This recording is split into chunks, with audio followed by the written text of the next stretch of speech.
Halo brother, jadi brother ini bertanya, Tuhan menebus dosa manusia ke siapa? Ya, sebenarnya pertanyaan ini tuh pertanyaan-pertanyaan yang sering dipertanyakan oleh saudara kita muslim. Saya dulu dari muslim ya, jadi hal ini juga saya pertanyakan. Karena apa? Karena saya tidak mengenal kebenaran firman Tuhan yang sesungguhnya di dalam Alkitab. Walaupun salah satu rukun iman adalah percaya kepada kitab-kitab, tetapi hanya percaya saja, tidak membaca bagaimana mau tahu kebenarannya ya.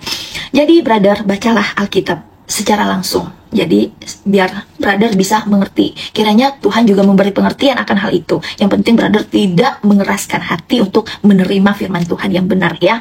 Baca dari awal sampai akhir, dari Taurat, Tanakh, dan Injil ya.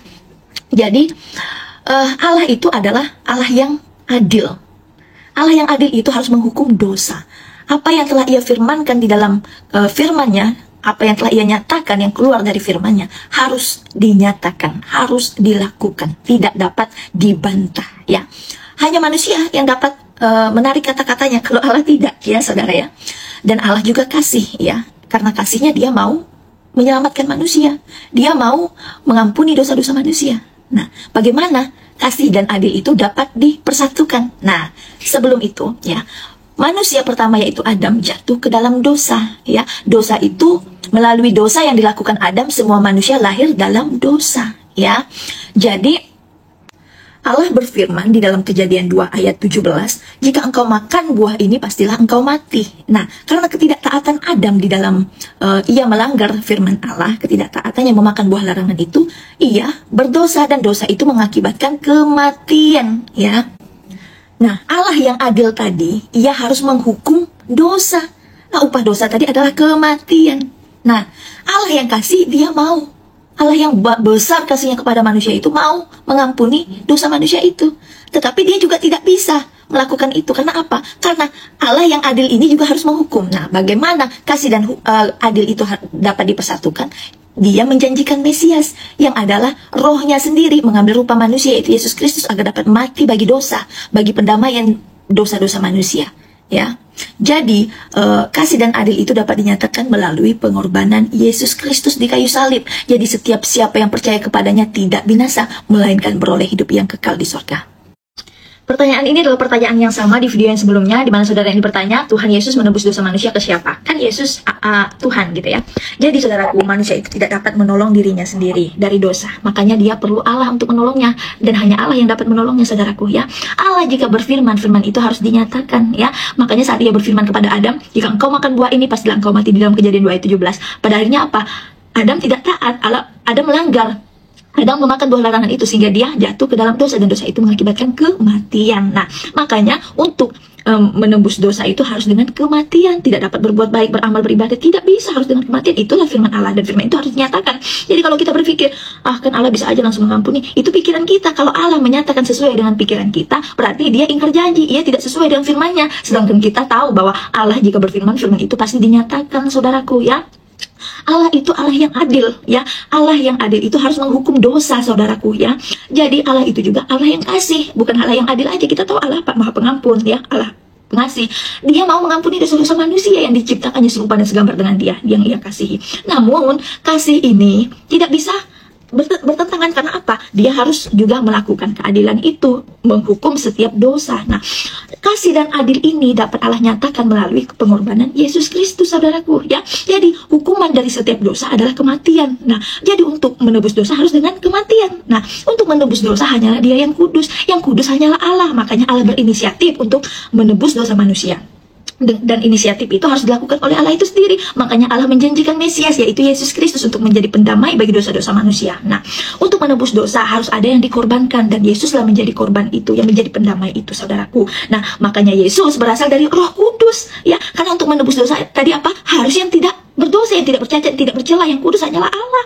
Makanya Yesus Kristus berasal dari Roh Kudus. Mengapa Allah harus mengambil rupa manusia, yaitu Yesus Kristus, supaya dapat mati? Allah tidak dapat mati, Allah kekal saudaraku. Nah, Yesus Kristus harus mati untuk menebus dosa manusia, karena dosa tadi, akibat dosa harus mengalami kematian. Jadi Yesus memiliki dua natur. Pertama, natur keilahian yang berasal dari Roh Kudus, yang kedua natur kemanusiaan yang berasal dari Maria. Maria adalah wanita yang perawan ya. Jadi saudaraku, Yesus dalam natur kemanusiaannya, Dia menjadi pendamai bagi dosa-dosa manusia. Kepada siapa diserahkan? Kepada Bapa yang mempunyai kehidupan, yang dari segala sesuatu dijadikan oleh Dia, dan tanpa Dia tidak ada sesuatu pun yang jadi. Halo Ibu, saya katakan Ibu karena fotonya ibu-ibu ya. Jadi Ibu ini katakan bahwa para muridnya tidak tahu siapa yang disalib, dan Ibu ini menyadur Markus 14 ayat 50 dan dia katakan bahwa faktanya Yudaslah yang disalibkan itu. Betulkah begitu? Tentu tidak. Bu, Ibu mendengar perkataan ini dari siapa? Ibu mendengar ayat ini dari siapa? Ibu menerima informasi yang salah, yang fitnah ini dari siapa? Ya, kebenarannya tidak seperti itu Ibu. Makanya kalau Ibu penasaran banget dengan firman Allah yang sesungguhnya yang ada di dalam Alkitab, baca sendiri, jangan dengar kata orang ya. Sekarang ini zaman elektronik, Ibu bisa download Alkitab, baca dari awal sampai akhir. Harus dari awal sampai akhir ya Bu ya, biar nyambung. Karena apa? Firman Allah itu berkesinambungan. Jadi kalau mau nyambung harus baca dari awal sampai akhir ya. Jangan seperti pertanyaan Ibu ini, sudah memfitnah ya, sudah bohong ya, nggak nyambung lagi ya. Oke. Di dalam Markus 14 ayat 50 itu tentang perikopnya itu tentang Yesus ditangkap ya. Ayatnya itu ada di ayat 43 sampai dengan 52 ya. Dimana di saat Yesus berbicara, datanglah Yudas ya. Yudas bersama rombongan-rombongan orang yang membawa pentungan, membawa parang ya, mau menangkap Yesus. Karena apa? Karena Yudas itu mengkhianati Yesus, seperti di dalam Markus 14 ayat 10 sampai dengan 11, di mana Yudas itu mengkhianati Yesus, menyerahkan, membuat persepakatan dengan imam untuk menyerahkan Yesus dan menukarnya dengan 30 keping perak. Ya, Yudas Bu yang menyerahkan ya. Makanya waktu saat Yesus itu berkata kepada mereka, aku ini bukan penyamun, aku ini bukan penjahat sehingga engkau mau menangkap aku, mau menyeret aku dengan membawa pentung, dengan membawa rombongan orang-orang, dengan membawa parang ya. Makanya di ayat 50 Yesus berkata begini, dengarkan ya, apakah betul ayat 50 itu faktanya Yudas disalibkan? Dengarkan baik-baik. Ayat 50, lalu semua murid itu meninggalkan dia dan melarikan diri. Nah, mengapa bisa ada ayat seperti ini? Ayat 49-nya berkata seperti ini. Padahal ayat 48 Yesus berkata, sangkamu aku ini penyamun, maka kamu datang menangkap dengan pedang dan pentung untuk menangkap aku.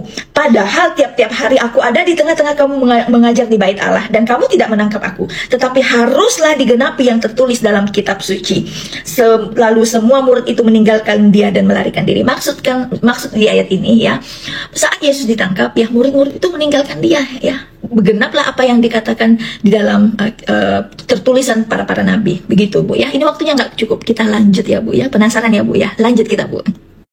Oke, lanjut di video yang sebelumnya, di mana ibu ini menyatakan bahwa pernyataan penyaliban yang disalibkan adalah Yesus. Benarkah hal ini terjadi? Tentu tidak ya. Saya tidak mengerti pernyataan memfitnah dan bohong ini ibu ini dapatkan dari mana. Yang jelas sejarah yang terjadi, tercatat di dalam Alkitab, yang disalibkan adalah Yesus. Memangnya siapa Yudas sehingga dia disalibkan? Yesus disalibkan untuk menjadi pendamai bagi dosa-dosa manusia ya, untuk menjadi penebus bagi dosa-dosa manusia. Itu semua adalah inisiatif Allah, karena Allah tidak bisa ingkar akan firman-Nya. Setiap dosa harus dihukum dengan kematian ya.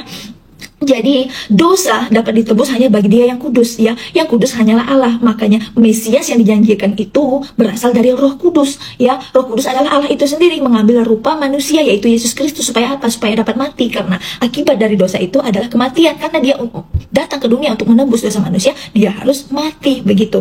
Makanya yang disalibkan adalah Yesus Kristus, bukan Yudas Ibu ya. Markus 14 ayat 50 itu dimulai dari 4 ayat 43 sampai 52. Di situ perikopnya tentang Yesus ditangkap ya. Jadi penyebab dari Yesus ditangkap adalah akibat dari pengkhianatan Yudas, di mana Yudas membuat persepakatan kepada imam untuk menyerahkan Yesus dan menukarnya dengan 30 keping perak gitu ya.